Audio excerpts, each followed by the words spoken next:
si bờ ngang phăng mê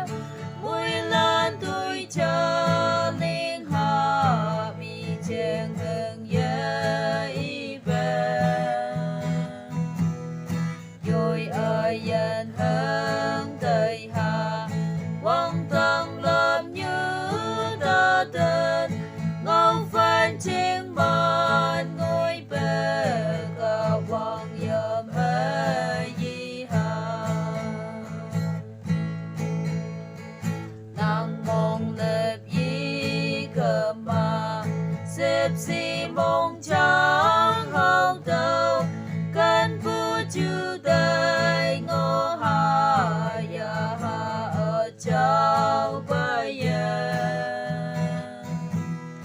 gần phu yên đang mà mong chẳng mang liếp xin hà tới tôi mong chẳng ép hà từ mà đời dân trên đèn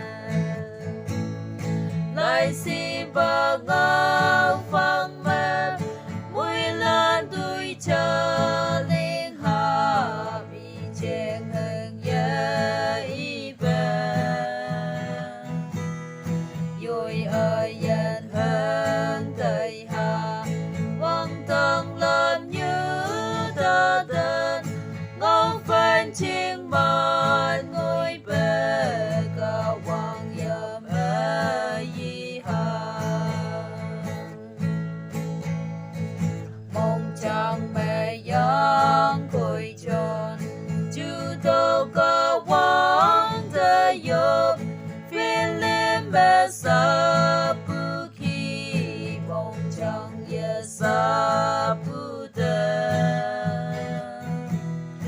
mừng đi lạc nè hay hào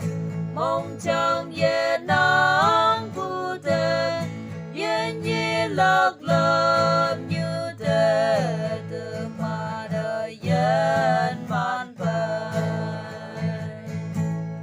lại si bờ ngang